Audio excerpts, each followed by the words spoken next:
and I hear the first officer call out, and then the first officer jumps on the radio and he screams, "Holy shit, it's the goat man!" And I mean, it just like everything went quiet, and I could hear the ringing in my ears, and I could feel my heart race, and so I hit my lights and I went flying up there.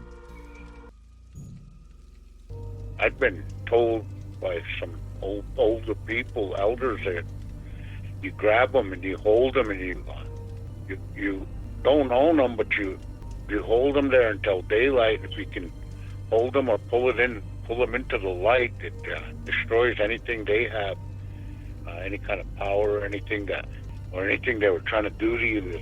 It'll destroy them. This guy was like bouncing, like, you know, like how you see people kind of getting ready to jig, you know how they kind of bounce? Yeah, he was like that way. He was just kind of bouncing, and he was just kind of going back and forth on one foot to the other. And he just kind of turned sideways, and he turned back over to the other way, and he took off. Holy shit, he jumped in Wanda.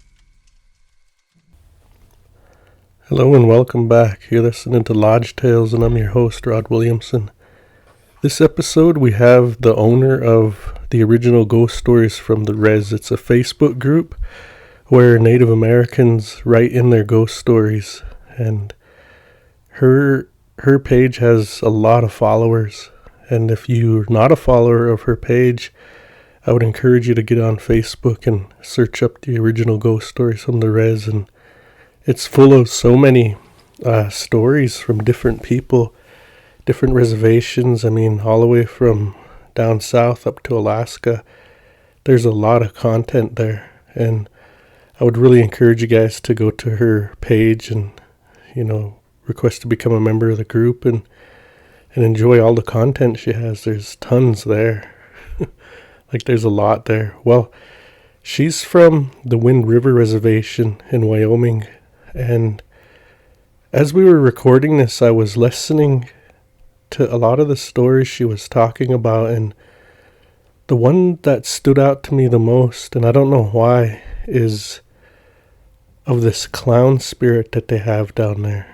And I find it intriguing, to say the least, because this spirit, or whatever it is seen by a lot of people down there, just like how on the Blackfeet Res, the goat man is seen quite a bit, and different alcohol spirits are quite common around there too. And hers is unique, though, I think, because of this clown type thing. I have more questions about it, like, where did it come from? When did it first come to that res? Why does it look the way it looks and all this? So if anybody has any ideas on this that's from the Wind River Reservation, please write to me and let me know what your thoughts are. Maybe even come on the podcast and explain. But I really appreciate her coming on the show. And, you know, I took a little break here, and I'm back. I got a few episodes, a few interviews coming up here, so hopefully this week I can get to all of those, and by the weekend put out more content. But it might be even next week that I put out the rest of them, so we'll see how that goes. But thanks for joining us, and let's get into the show here. Hello, my name is Lavonne Rodriguez. I own Ghost Stories from the Res, and I'm here with Rod telling my story. Where I come from, the Wind River Res, they have this car that goes around at night, and they say it's real fancy. My youngest daughter, saw it like up close. She said it's like a hearse, like a old-time fancy hearse. And we had a police officer come into our reservation and, you know, start patrolling and stuff. He called up to dispatch, and he pulled over this real fancy black car. And he called up to dispatch and told them that he was going to run some names. So he walked up to the window and knocked on window, the driver opened it, and he looked in the back, and he's seen all these boys sitting back there. And he asked, well, what's going on? And the driver said nothing. He said, we're just driving around looking for people we need to pick up. And so he's like, okay. He's like, I need all the names. So the driver gave him the names of the boys that were sitting in the back. But see, while they were sitting in the back, when the police looked in, he said that there was like a mist, like a smoky mist in the back. And those boys were just staring into space. Weird. And like they had no emotion, nothing. Like they were lost. Yeah. Yeah. And so the police officer said, okay, well, I need all the names. And he pulled, you know how they get on the radio and for dispatch? Mm-hmm. And he was talking to dispatch, and he started telling him, hey, look, these are the names of these boys. And that dispatch got scared. He said, get away from that car now. And he's like, why? What's going on? He said, all those boys you described are deceased. He turned and looked at the driver, and the driver started changing into like a evil clown. And he started laughing real wicked. And I guess he drove off. But my sister was working with a person, and they knew the lady who showed up, the EMT. Yeah. And she told my sister, and she's a white woman. She told my sister all of that is true. She said when we found him, he was talking to someone, but no one was there. He said he went crazy, And she said I saw the whole thing. So I guess he was talking to them, but no one else saw him. Dang, and that. See, my wife's goddaughter, she's from down there, and she's going to school in the town we live in, and she was just here a couple of nights ago, and she was talking about that car and those clowns. Yeah. So I mean, and she, I've heard that from 2 different places now describing the same thing. Yeah. Are there any more stories about that clown that you know? Yeah, I saw it. Who? I used to live in what we call Milford Village. We still call Milford Village, but that was the place we lived. We had a 2-story house there. Mm-hmm. And me and my mom went down to the casino, which is maybe 30 miles away. We went to the casino, and we were there, and finally decided to come home. But it was like 3 o'clock in the morning. And it's a big circle of, like a housing circle. Mm-hmm. And in the middle, there was this old rickety playground. And my lights were facing straight towards it when I pulled in. And I got out, and I started hearing circus music. And I'm all like, what the hell's going on? And I look at my lights, and there's this clown dancing and doing flips and everything right at that playground. Whoa. See, I was told that he comes after people with that are lost, or kids that try to commit suicide are sad and not doing too good. Yeah, so I was stuck there, and my mom's like yanking me and saying, come on, let's go in. It's the clown. Because he's seen there a lot. A lot of people have seen him.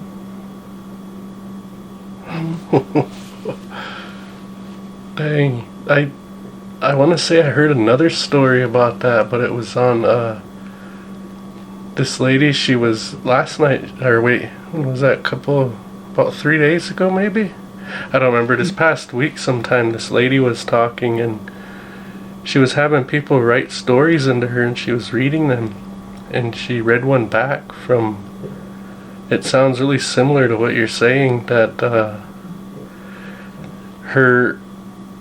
one of the girls that wrote in said that her friend's boyfriend, it was something kind of far off like that, like her friend's boyfriend was running, and there's one kind of like housing subdivision, I guess, and then there's this path to another one, and he went out running, jogging on that, and he could hear rustling in the brush, and he didn't know what that was. It kind of scared him. He thought maybe there was dogs or, something out there.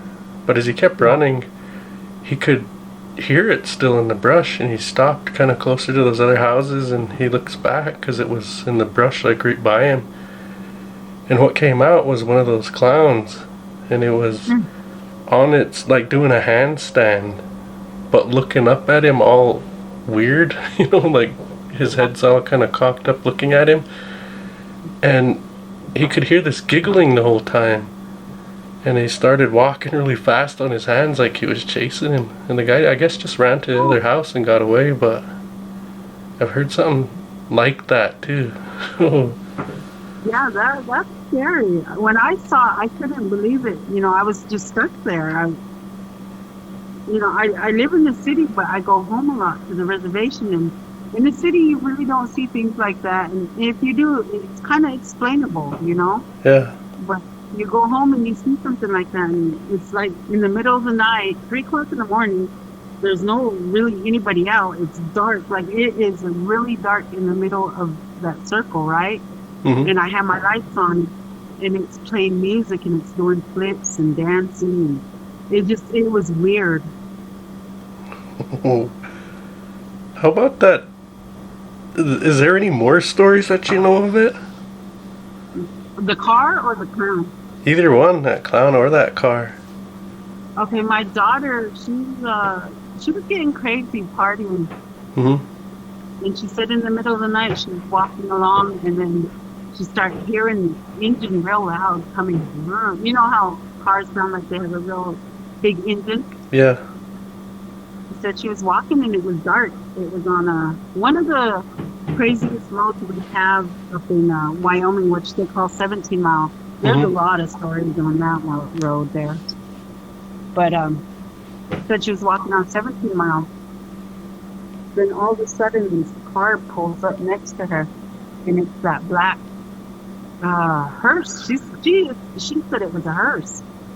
Real fancy and everything. Yeah. And that driver opened up that door, and he says, "Well, I'm here to pick you up." And she's like, "I'm not getting in that car." And he says, "Well, he's like, let me give you a ride." And she's like, "No." He's like, "Come on, I'm here for you." And she's like, "No, I'm not getting in that car."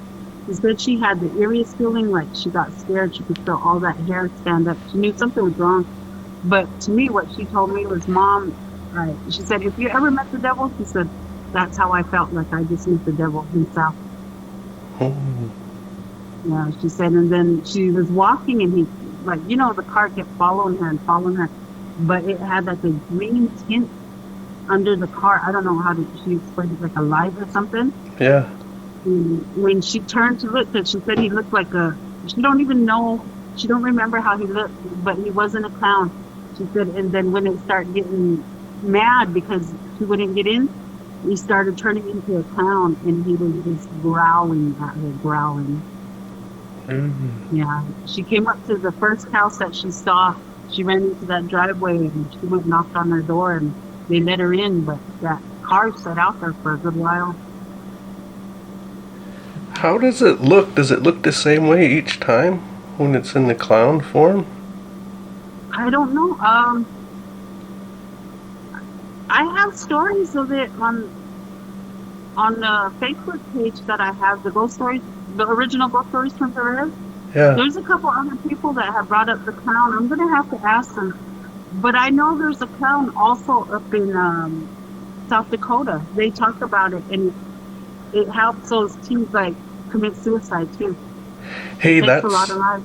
Sorry to cut you off, but that's where that lady was from that was telling a story about the clown. Yeah.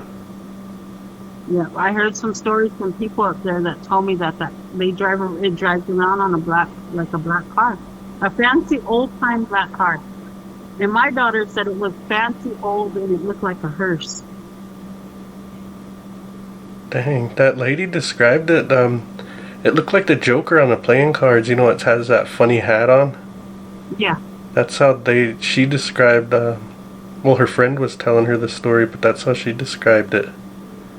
See, I wasn't that close. I was, maybe it was a good, like, maybe a few hundred yards away, you know. I Yeah. couldn't see the face, but I knew it had black, and like it was half black and half white. Yeah. God, that's creepy. Yeah, it was scary. I couldn't explain it. To this day I still can't explain it. But my mom seen it too, right by our house. Our neighbor had a trampoline and that thing was dancing on that trampoline in the middle of the night. She said the dogs kept barking and she wanted to go get mad at whatever it was. You know how old Native people are, they'll go get mad at it and tell it, get the hell out of here. You know? Yeah. And so she went to go do that. And she walked outside. She says, I couldn't say nothing. She said, I got scared and I came right back in. She said there was a clown dancing on that trampoline. Dang. Yeah. So that thing is seen quite often back there on the Wind River Res, huh? Yeah. And does how about that car? Is that car the same way that people see? That car that has people in it that have passed away? I'm pretty sure because everyone describes it as a real fancy black car. And they always like, okay, so my sister, she was fasting with a couple other women. And my uncle went up there and he was talking to them. And he said, did you guys hear the car last night? And he said, yeah. That car was out there trying to stop them from fasting and praying and stuff. Yeah, and they said that they described it as a safe car, fancy black car. Dang. What would you call that car? Like a death car or something? You know what? That's what I was thinking. Because, I mean, well, I don't know if you've heard on our reservation before, and I don't know if this is going to freak a lot of people out, but our reservation made headline news in the New York Post. Oh. They even had to do a ceremony on our reservation because a lot of boys were committing suicide. Dang. And yeah, they said there's a lot more to it. Maybe one day we'll sit down and I'll tell you about it. Okay. But all those boys that had committed suicide were the boys sitting in that car that he called in that night to dispatch. And they said that it had a lot to do with people doing bad things on our reservation, like devil worshiping, I guess. Yeah. Yeah. They said that a lot of it had to do with that, and that's what caused those boys to kill themselves. Okay, that's pretty sad, man. It is. And it's funny because every time that clown comes around or that car comes around, there's a lot of suicide. Jeez. Do you think that it's there all the time, or it just comes and goes? Honestly, if you ask me, I think it's there all the time. Yeah, because I would never turn it away. I was raised in everything, but on the reservation, there's nothing much for kids to do. So the first thing they do is, they see everyone else start partying and drinking, and, then eventually that's the way of life, for them. And I was always told by my ancestors that there's a demon that comes with that alcohol. Mm-hmm. There's something evil that comes with that alcohol and it takes their souls, or it's always around them. Yeah, so, and some of those people who committed suicide, that's what they were doing. They were on that road where they were drinking, partying, doing whatever, Yeah. Dang. But a lot of people on my reservation, they know about this car, and they know about the police officer. They know about, the clown. I remembered when we spoke earlier, before this podcast recording, you said something about a bridge. There's a really spooky bridge. Is that bridge connected to that 17-mile place you talk about? Yeah, it's called the 17-mile bridge. Oh. Yeah. What happened out there? Or what happens out there? I don't know. A lot of people have passed away on that road. Oh no. Yeah, a lot of people have passed away on that road. They see some people that I don't know if you've read my story on there, but there was a carload of boys and a carload of girls following each other. Mm-hmm. And the girls passed this girl walking on the road, and they recognized her. So they didn't stop. They kept going. They tried to call those boys and tell them, don't pick that girl up. Don't pick her up. But they said, it's too late. We already picked her up. And they turned around and told those boys, that girl's deceased. The one that we just picked up. And she didn't want to leave. Like, she wouldn't get out of the car, nothing. They pulled over. They knew she was deceased, you know. But she wouldn't get out of that car. Dang, what ended up happening? Did they get her out, or? She finally left, but I guess she was just, it sounded real evil when she left. Like, she would be laughing at them, growling, and, you know, telling them that she wasn't going to leave, or she's going to see them again, and just other things like that. Yeah, so they had to go get cleansed, doctored. Yeah. You know. But yeah, that's one of the stories. Another one, they see these dogs that walk on their hind legs and they laugh at you and talk to you, stuff like that. Yeah, I got one from that road. I'm gonna change names because it was my cousin. Yeah. And he used to drink a lot, but he said that he's picked up the devil on that road. We'll call him John. Okay. But he said he was driving one night and he said that, you know, this guy was walking and he said, I thought I recognized him. I thought I knew him. So I picked him up and all we did was drink. He said it seemed like we went straight, like for a week straight. And he said, I never had money that whole time, never had nothing. But whatever I wanted, he would give to me. Anything I wanted, he'd give to me. But he said, so one night I passed out, and he said, man, I was just getting tired of this, you know, partying. And he said, I came through, and I told that guy, I said, I think I just want to straighten up, you know, go straight. And that thing told him, you know, it's too late. I already got you. You already given me everything you have. He said, including your soul. He said, you know, you're mine. And so after that, my cousin, he really went downhill and he lost his life. Yeah, there's so much of that alcohol, because that, you know, that spirit just takes and takes until there's nothing left, including your life, you know. Yeah. It's really sad. And that happens a lot. I mean, I remember the first, one of our friends was actually a distant relative of mine, but he was 32 years old when it took him. Just, you know, drank himself to death. And that's young, you know, that's really young. And, you know, I have multiple family members that have passed because of that. Yeah, that spirit's really strong. There are people that get away from it, you know, but it's not everybody does. My aunt told me a story one time that my grandpa, he went to go sober up one of his, well, they were raised as brothers, so we'll just call him his brother. And he went to go sober him up, see, because those old timers, they had a lot of land that's leased, like big chunks of land. You know, now it's more fractionated out because of the descendants splitting up the land, or however that works.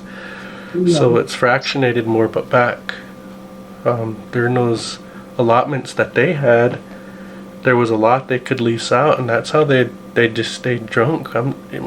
My dad was telling me, oh, it was years. They'd stay drunk years.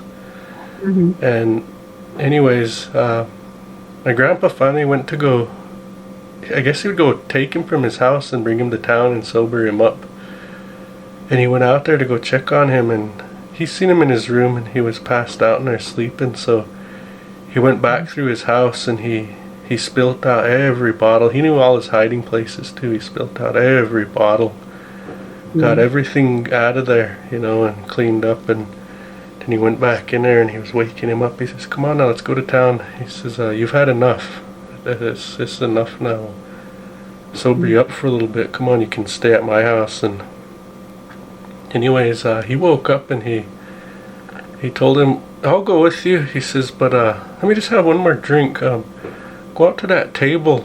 There's a man that brings me a bottle every day. He puts it on that table. Will you go get it for me?" He told him, "No." He says, I already spilt everything out. There's nothing here." He said, just go look." And so he went out there, and sure enough, there was a brand new bottle right there. And he knows he cleaned that whole place out. And I don't know what happened after that, if he gave it to him or what. But anyways, he ended up taking him. He came with him and he sobered him up. But that man went on to be a spiritual leader, or as people call them, medicine men. And he led the rest of his life like that. That's how he lived, and he helped a lot of people.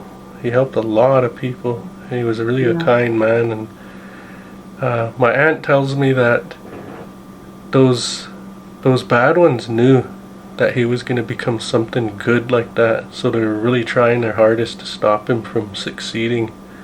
But there are those that get away. Well, I talked to you about the hat man. Yeah. That happened to me. It's like I was partying a lot. I had my girls. I was in college. I was doing good. I was going to criminal justice. Then I started hanging out with some old friends, and they're always like, "Well, let's go party." So and on the weekends I'd be like, "Okay, well, let's go." Didn't have nothing, to do. My mom would watch my kids. So I started going down the 17 mile by myself. And, a lot of people don't travel that 17 mile by themselves, especially at night. They always try to get someone to ride with them. Yeah. I was driving, and it was wintertime, and the windows started fogging up with ice. Like, it started getting icy. So I got out to scrape the ice on the outside, because that's where it goes, right? Mm-hmm. No, the ice was on the inside with the heat. The heat was working, the defrost was working, but on the windshield there was it was real thick with ice on the inside. But it was a 2-seater truck, and I could feel something playing with my hair. Like, it just gave me chills, like someone was rubbing my head or something. And it was right by that bridge. And so I started driving. It was like I was in a fog. Anyway, I ended up at my cousin's house, and she's like, "Oh, you got here quick," but I don't remember any of it, right? Yeah. So we go, and she's like, "What's wrong with you?" And I said, "Nothing, I'm all right," And I tried to explain to her what happened. She said, "There's something wrong with you." She said, "I just don't have a good feeling." And usually she's the one who will party before I ever did. And she says, "I'm going to stay sober tonight. I'm going to watch you," right? Mm-hmm. So she stood sober, and we went to a bar, and we ran into some more friends. And the guy, he was like, "Man," he's like, "something's wrong with you. I don't know what's wrong with you, but I'm going to follow you home, after the bar." But while we were sitting there, my cousin kept telling me, "Something's wrong with you, and don't drink no more." And every time she told me that, something felt like it looked like it should get pushed. Finally, the final, I'd probably say right when they called last call, she said, "You're not going to get another drink." As soon as she said that, something kicked her chair, and she went flying across the whole dance floor. And yeah, like she flew over, and everyone looked at her like, but no one cared because they just started drinking again, It was a weird night. So we start driving home, and she's like, "Well, don't drop me off at home. I'm going to go stay with you because I just have a bad feeling." And so we get to the bridge again, right where the bridge was. And the windows start icing over again. And she started freaking out because she saw that it was from the inside. So she was like, man, what is going on? And the guys, they followed us too. And he pulled over behind me and he's like, hey, he's like, you have 3 people sitting in that cab, but there's only me and her. He's like, from behind, there's 3 people in your cab. And I'm like, no, there's nobody here. So they followed us home and they told my mom what was going on. So my mom kind of smudged us, told us to go to bed. We did. After that, I start getting mean and angry and, just start being not me. So one weekend, my mom said, your aunt wants you to come down to Swift. And something kept whispering to me, you don't go. You're not going to that Swift. That's what they want. They're trying to trick you into going to a Swift. Mm-hmm. And I kept telling her, no, I don't want to go. And I mean, they pretty much hogtied me and took me to my aunt's. I get there and both my aunts are there. They pulled me into the sweat. They were doctoring me. And everyone in there got scared because I guess I was on all fours growling and trying to attack people. Dang. And so, yeah, it scared my aunts and them told me they were scared too. Whatever was in me was strong. So they opened up that sweat and they said, we're going to doctor you in front of everyone. We haven't done this in, they'd said maybe 20, 30, 40 years. Mm-hmm. But it's real serious because my heart was racing so bad, like I was going to have a heart attack. And so they pulled some stuff out of me and made me go home. Well, 3 o'clock in the morning, both of them woke up with something choking them. And they both lived like 40 miles away from each other. And they look up and it's the Hat Man. Oh. And he told them that if I go back to the ways, like drinking, partying, doing all that crazy stuff, that he was going to have my soul. So yeah, I believe there's those really bad ones out there, those really wicked ones out there. And that's what they want. Geez, it's really, just since I've been doing this podcast, I've noticed it's kind of rare for people to see that Hat Man when they're awake too.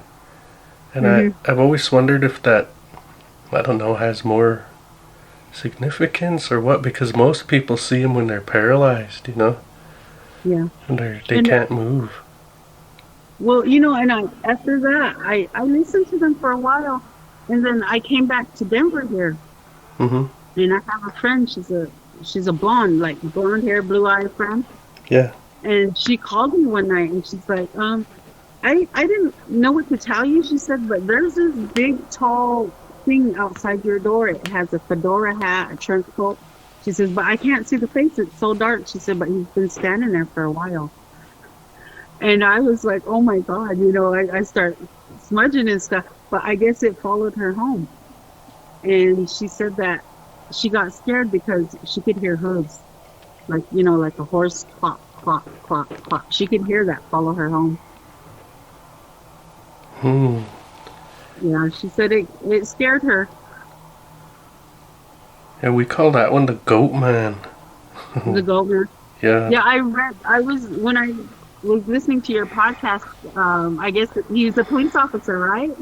Yeah, one of my friends that's seen it was a police officer, yeah. Yeah, he was, she was scared, and it scared me too. It gave me chills because, you don't hear someone call you up, especially in the city, hey, you got someone standing outside your door, and when you know him from the res, Mm-hmm. But on my page, people all over the world have seen the Hat Man. Yeah. Yeah, he is. He's everywhere. And that's what I was saying. It's like, see, because, okay.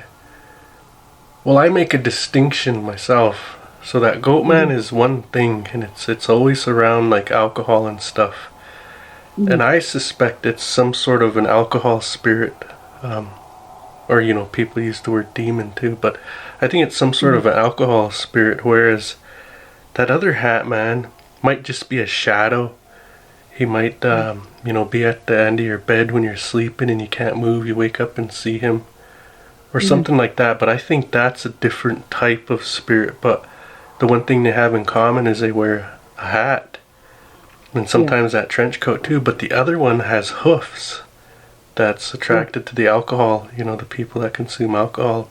That one has hoofs, and I think it's more scarier, to tell you the truth. I think there's a distinction, though, between the two. Yeah. Yeah, I don't know. It stuck with me. It's still here with me. Like, before I do things, I start thinking about it. Because, you know, what I went through at that time, it took a lot out of me. It took a lot from me. Jeez. Do you remember any, like, when you were being doctored, do you remember, like, growling and stuff like that? I don't remember that was the thing, but it was like I was asleep inside my body and I couldn't control it. Yeah. Yeah, I don't know how to explain it. Because I asked myself, too, like, I would never do that, you know? I would never be on all fours growling and, like, scratching at the ground. But, yeah. They told me about it when I got out. They're the ones who told me what happened. And it jumped in you. Yeah. Yeah. Oh, dang. Yeah. But I just thank God that my aunties were around. One's gone now, and I just really appreciate her and rest in peace, you know. yeah. Dang, That's but... why I... Yeah. Oh, go ahead, sorry. No, go ahead. I was just gonna ask, but you just felt like you were asleep, because I'm curious, like, what was that sensation, I guess, if there was one? It just felt like you were asleep, that was it? Well, I don't know how to explain it. It's like you're there, you know something's happening, but something took over your body. You can't control it, you know, like you can't... I don't know. It's like you're in a dream almost. I guess that's what I should say instead of asleep. It's like you're in a dream. Oh, okay. Yeah. Oh, jeez. Yeah. Oh, Yeah, but that's a big reason why I started the original Ghost Stories from Jerez. Because I was like, this can't just happen to me, you know. I know there's other people out there with stories, and I want to know if anyone's been through what I've been through.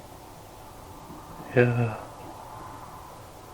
And your page is really successful, you know, there's quite a few subscribers or members of your group, and you know, there's a lot of ghost stories that have gone through there. And I don't know if have you ever told yours out loud like this anywhere else? No. Well, with family, but family knows too, because a lot of my family's been there, and they're the ones who bring it up, you know, and they're like, do you remember this? Do you remember? And I have to sit there and think about it, and I'm like, yeah, you know, I do. And it's like, I started the original Ghost Stories back in 2013. Wow. I didn't think it would go anywhere, at least not this far, you know. Yeah. And it just, I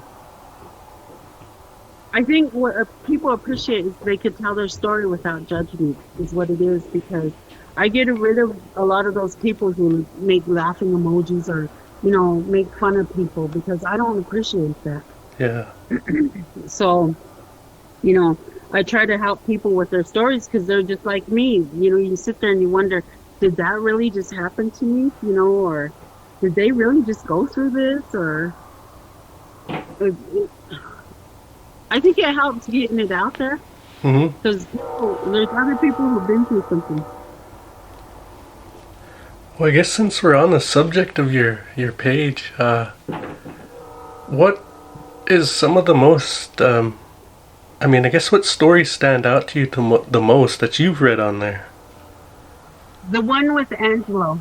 Yeah, Angelo Bullplume, and he's, just so everybody knows, he's on the podcast, and if you guys haven't listened to him, I'd recommend you go back, and it's a long story. It's like over a 2-hour podcast, but it's worth a listen, and yeah, I'd definitely go check that out. You know, Rod, I have a friend down here who's on a radio station, KS 107.5. It's a pretty big station. And she had me on there, and I mentioned your lodge tales because that was the one story that stuck out to her too. Wow. And she got on your podcast and she listened to it too. Yeah. Yeah, that story could be a movie. I swear it would make a really good movie. Well, when he did it, he was like, here, I'll just write it out and I'll send it to you, and can you post it? And I said, sure. But while I was going along, I was reading it, and I was like, oh my God, like I can read a lot of those stories, and I do it late at night because that's when I have time because I'm always busy during the day. Yeah. But I had to put his story down and wait till the next day during the, when the lights out and everything to read that story. Yeah, that was a scary one, man. I mean, and I know all those places is talking about too. Mm. Like all of those trailers that they had out by Bear Paw. When I drive down that way, because that's where you have to go to the boarding school. And my wife's aunt lives out there, and sometimes we go visit. And every time we drive by there, I look. And I think all of those are moved now or sold or something because they're not how he describes them. But I look in that area where they were. Yeah. Yeah, that was one of the biggest ones that stood out. There's a couple more. I just have to go through them, but there is a lot of good stories on there.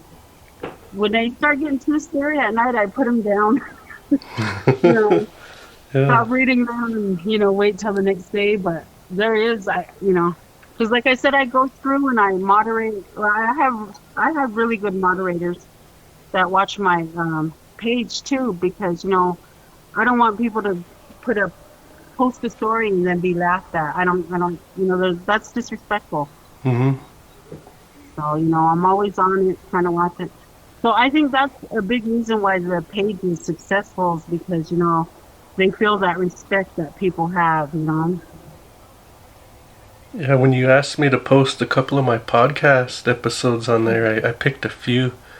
And I put them on, and they run me out there. They thought I was some scammer or something. Yeah, they and I had to tell them, no, that's I said that's Rod. He has lodge health, and so they were like, oh, okay. I should have told them before, but And then you got I guess I invited the War Cry. Yeah, a War Cry podcast. Yeah. Yeah, I invited him too, and he's posted the one with you and him. Oh, cool. Yeah. I mean, for us podcasters too, your page, to any of the, I guess I'll direct this to your audience, to any of the people that submit stories to the Ghost Stories from the Res, if at any time you want to tell your stories aloud, just email me at lodgetales@gmail.com and we'll see what we can do and get you on the podcast. Because Lavonne, I think that a lot of times people do want to tell the stories. Like for me, I would rather tell the story because, for one, I mean, I don't mind typing it out. I really don't. But I prefer just to tell the story in my own words, Yeah. And I think some people are like that too. I think there's some out there that since they have to write it, they almost don't want to. Or it might be too long, because some of these stories are really long. These experiences that have happened to people, like Angelo's story. I mean, what is it on your page? Like a 7-part, something like that. There's a lot of parts to it. Something like that. Yeah, he had to. He would take some time, and it'd be a little bit of time before the next part. And all my readers would be like, "When's the second part coming out? When's this coming out?" And I was the same way. I'd be like, I wish he'd hurry because I want to get to it's like almost like, a book. Let me get to the next part because it got interesting. It's scary, but it was interesting, It's well written too, It is. How he writes, yeah. Yeah, he puts you right there, like you're right there with him. I mean, they have a lot too.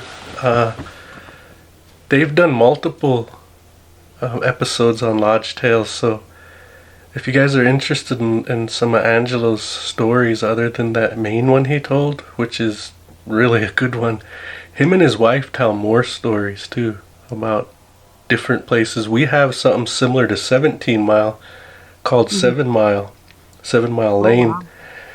And his wife and him, they lived out near there. They lived there. Like, she lived right where it ends. You go up the road a little ways. I mean, she must have lived about 2 miles from it. Mm-hmm. And Angela lived out that way too when they were younger.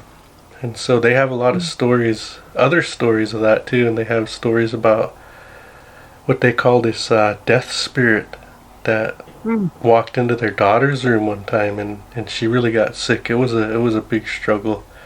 She talks of a little person that used to bother around their house in town.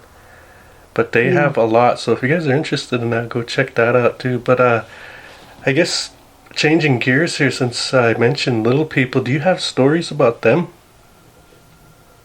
I have family who has stories about them. One of my nieces, she's had issues with them, and she's part of that.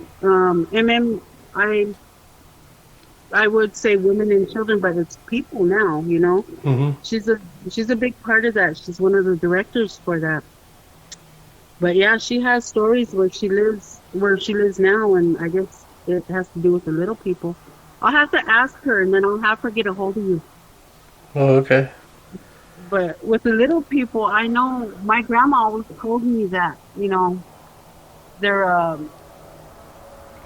almost protectors. There was a story up in Wyoming where this guy got lost. He was a game warden. He got lost and got turned around in our woods. And he said that he was just sitting there, and these little people came up to him, and they said, "Come with us, you know, follow us." And he was kind of scared, you know, real apprehensive, because you hear those stories where some of them are bad, you know. And he was a little scared, and he seen this little person lift a deer above him and carry it with one arm like it was nothing, you know. But he went, and I guess it was late at night, and so he went with them, and he said their camp, it was just like a camp, you know. They had teepees, this and that, and they fed him. He went to sleep, and here next morning they showed him how to get out of the mountains. Oh, really? Was he a native guy? Yeah, he was native. Yeah, he was native. But she always used to tell me, if I go to the mountains and you pick up something, rock, twig, whatever, she said, you leave something shiny. So my cousin, he took me to the mountains one time. We were going to go fishing, and I was ready. This hawk fell out of the tree and broke its arm. So I went to go get some that driftwood for it. And where we went, he said, "Be careful, because there's little people here." And so I was like, okay. And while we were going up there was this bush. I looked in there, and there was a little medicine pouch hanging from there. Oh. When I seen that, I just left some coins, and I told him, "Let's go." Yeah. But I didn't see anything else, just that little pouch. Yeah. What do they say they look like where you're from? I don't know how to explain them. Like, how tall are they? Not very tall at all. Like, they're small, like small. Yeah, because from... I don't know. Oh, sorry. I didn't mean to cut you off. No, I was just going to say, have you ever watched YouTube where you see those little people running around? Like, maybe even a foot high? Yeah, yep. Yeah, that's what she said they're like that, a foot high, like that.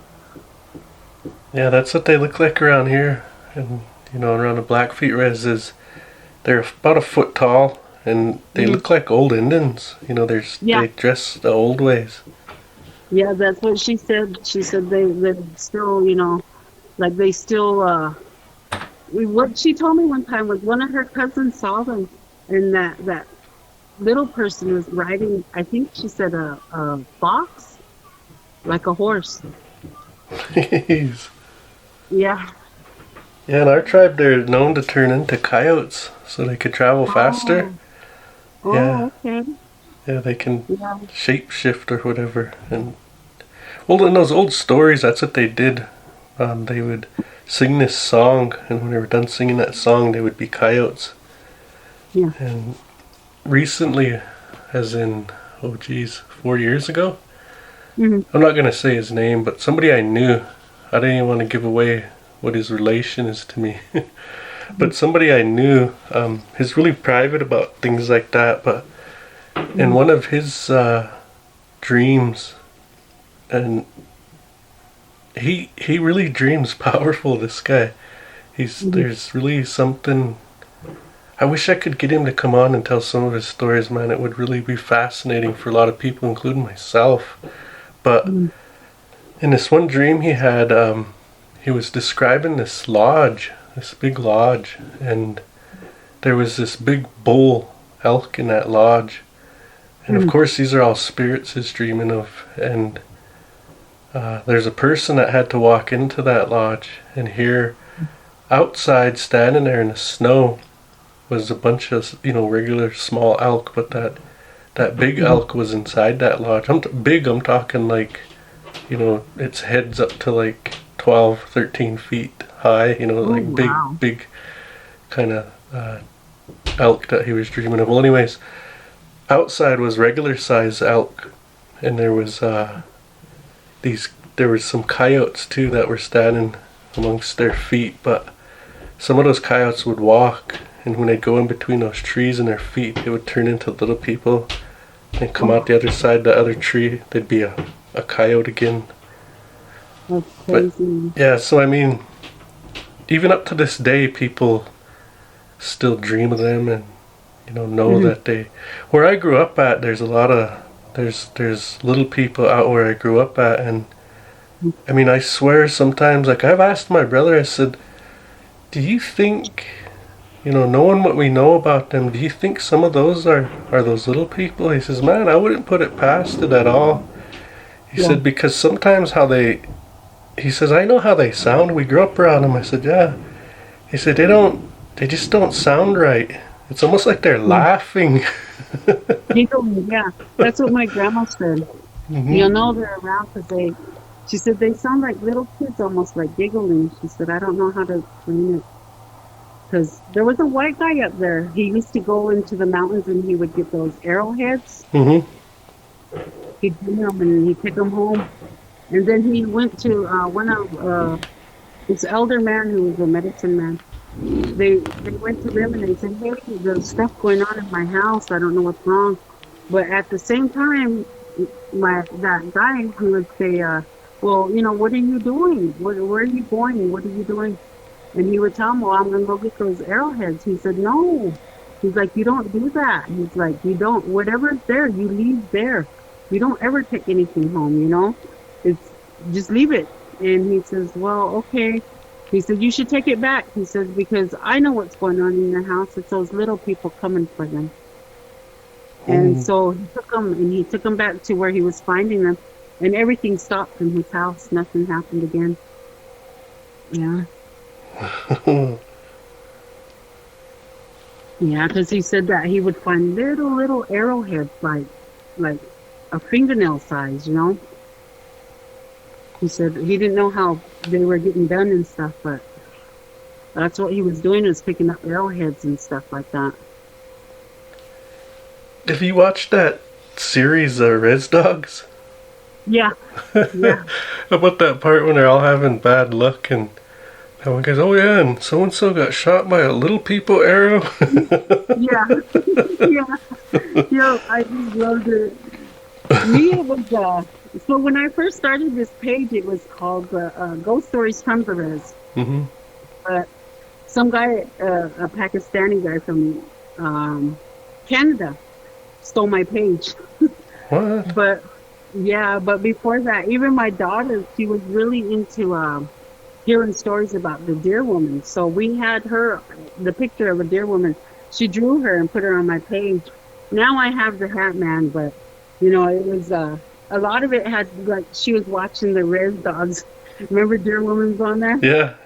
Well, she was really interested in that. Oh, that's too bad that guy stole your. How did he do that? He just he put up another page. He stole my pictures. Oh, I see. Yeah. Yeah, he did all that, and he just started saying that he was the creator and all that. So I tried to reach out to Facebook. They didn't do anything. So I just started this one, and then I just I guess that's why my moderators are really on it, because they don't want it to happen again. Because, my people depend on me to keep because a lot of them draw pictures to go with their stories, Yeah. and they share their artwork, they share their stories, and they're real passionate about it. So I try to, keep it where it's like safe. I try my hardest. But there's always some bad apple out there who tries to do something. Are there any other stories that you could think of that, like, I'm talking anything like Bigfoot or just like, what's the scariest story that you've heard in your family or even back on your res? I could tell you my scariest stories.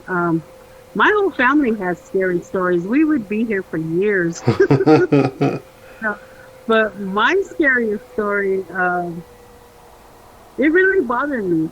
So, there was this priest that used to come to my grandma's and give her communion because she was an older lady. She couldn't leave. So he would come every time, and we knew him real good. His name was Father Patrick. Mm-hmm. And rest in peace. He was a really good man. He was one of the greatest men I've ever known. And that's crazy because I'm not really into Catholicism because of what they did to our people, Yeah. But my grandma, she was a strong Catholic woman. So he would come give her communion. And so he was giving her communion. And he walked in that day, and my sister had The Exorcist on the TV, Hey. right? Yeah. So he walked in, and he turned ghost white. I mean, he was already really pale because he was an older gentleman. Yeah. But, I mean, all the blood left him, and he fell back into the chair. And my mom started cursing, turn that off, Mm-hmm. And so we ripped and turned it off, and I went and got him water, and I gave it to him. I said, here, Father Padberg. I said, what's wrong? He said, that movie you're watching right there? He said, it's a real bad movie. I said, yeah, I know, because The Exorcist lives, Mm-hmm. And he said, but I'm going to tell you something. And this was back in the 80s. He said, I'm going to tell you something. This is before anyone knew it really happened to a little boy. He said, that story is true, he said, because I was a young man in the seminary. He said, and that story is based on a true story about a boy. He said, and I was there because I guess they were going to try to train him to be what are they called, exorcist? Mm-hmm. And he said, that really changed my life, he said, because I would never do that. He said, the things I saw would probably turn normal people's hair white. Mm-hmm. He said it was awful and it was bad, and he would never wish that on anybody. So knowing that, I was scared, when it came to the Ouija board. Mm-hmm. So I went to a friend's house and they were all partying. He had a trailer house. And in front of the house, there was a bedroom. But when you walk in the door, you walk right into the living room. Then at the head of the house was the bedroom. And from the other side, it was the kitchen to bathrooms to back bedrooms. Well, in his front room, he had this, those old-time beds that used to fold up with springs and stuff? Mm-hmm. He had one of those up there. And I walked in, and all these people are partying and stuff. They said, hey, we're going to play the Ouija board. Got all happy. And I'm all like, oh, no, I ain't going to play that. I said, I'll just go to the front room and go pass out. So I went to go lay down. And I didn't hear nothing. I closed the door and everything. It was pretty quiet. All of a sudden, like on The Exorcist, that bed starts hopping up and down with me on it. Oh. Like jumping up and down. I start screaming, and the first thing I thought of was on like that movie, The Exorcist. Remember when her bed jumping up and down? Yeah. That's what was going on. I started screaming. My friend went in there and he swooped me up and took me over to his grandma's. And I never went back into that house again because it scared me pretty bad. But after that, I would have weird things like follow me and, like make scratches. And So I told my mom. I was scared. I was like, God, I'm gonna get possessed. Oh, I was all freaked out. But yeah, that was probably my scariest story for me. But I mean, I've had other things happen, but that because that's I was young. You don't believe in stuff like that. And yeah. it happened. So, but yeah, I have a Bigfoot story too. Oh, do you? hmm That village I lived in Milpick, you know, it's in the middle of nowhere.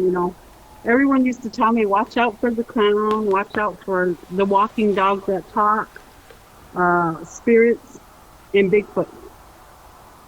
This white guy, he used to have his cows there. He leased some land right next to the Milpick village, and there was always cows there. He was always calling the police station up at Fort Washington, telling them, hey, Bigfoot's killing my cattle. I need you guys to do something about it. Hmm. And the cops used to patrol there and watch and stuff. But his cattle would always end up dead. Yeah, he'd always have dead cattle there, just ripped apart like that. Something took that cow and just ripped it apart or ripped the heads off. Dang. So I didn't, believe anything. I was like, yeah, right, Bigfoot, whatever. So one morning, my sister said, well, let's get to Denver early. So she used to like to travel like around maybe 3, 4 o'clock in the morning, sometimes 5.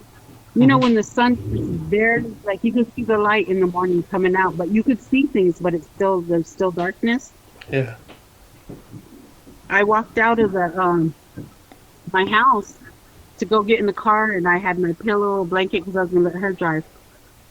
And up on this hill where there's like a little cul-de-sac in that circle, I look up to that house, and there's this thing that's as tall as the house. It's just a single floor house, but that Mm. thing was as tall as the house, and its arms hung way below its knees. I don't know how to explain it. Oh, You know, yeah. it's walking, and its stride was so huge, like it took 3 steps, it was already behind the house. And then it came and it peeked around and looked at me. And I'm looking at it like, is that really happening? Because I'm the type that probably get killed in a scary movie because I'm always like, is that there? Is that really happening? Like the clown is now Bigfoot. And I'm just sitting there staring at it. Hmm. But I finally went inside and I went to go tell my sister and my mom, I think I just saw Bigfoot out there. And we go out there and it stunk. It smelled. I don't know how to explain it, like a skunk, but rotten. Oh, And all the dogs were just barking, barking, barking all around the village, like they were barking. And then you could hear one of those cows, like it made an ugly scream, like it just went and tore, like it just got torn apart. oh. Yeah. Did you have But any we got in the, dreams? Oh, go ahead. Sorry. oh no, go ahead. I was just wondering, did you have any dreams about it afterwards? Yeah, yeah. I watched a movie one time about Bigfoot where he starts killing people and stuff. Yeah. So I was always scared, like I don't ever want to run into him again. Because what I seen him do, like those 3 strides, like you can't even run from them if they're gonna come after you.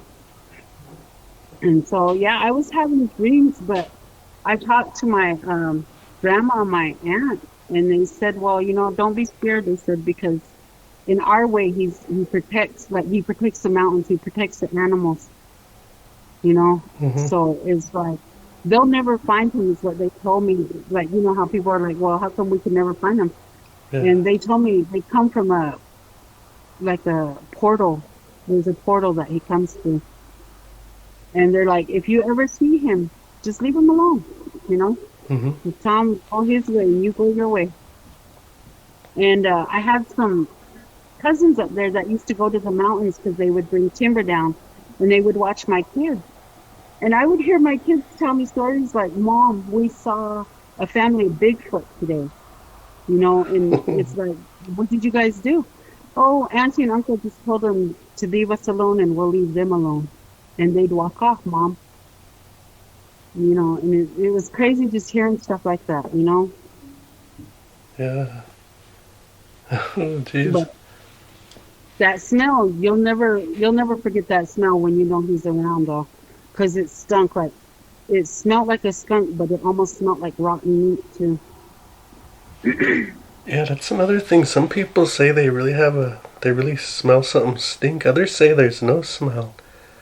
And Yeah. like when my wife seen one, it just got all quiet, and everything got quiet. It was really weird. She said, and um, when it jumped out of that tree, it barely made noise because it was in a tree. It was a small one though.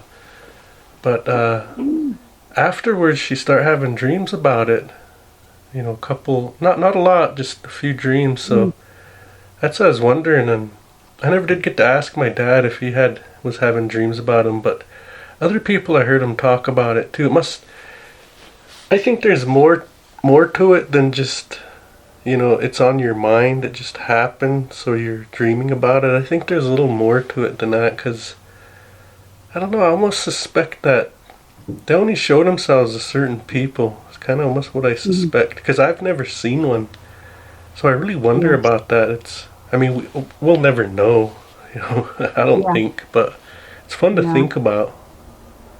I do. I wonder sometimes because I never thought I'd see one, especially in down. I don't know how to explain it. Down in the village, like that. Hmm. I never thought I'd see it. And when they used to tell me about the white guy calling the police, because my friends were police up there, they used to tell me some stories. And I never believed it. Like, I didn't think it was true. I didn't know what to say until I saw him, and I was sitting there like, oh my gosh, I just saw Bigfoot. you know, it's like wow, and it stuck on my mind. So I think that had a big thing to do with the dreams. But there's a movie, I think it's called Exit or something like that, where he starts ripping people apart. Yeah. So that was kind of on my mind. I didn't, but he didn't. When he saw me, he was just like curious too. It was weird because he was curious. He peeked around that house to look at me, and then he took off. Jeez, if he had a camera, he'd have probably took a picture and Probably not. I said I'm always that dumb one that gets stuck just staring, forgetting to roll my camera.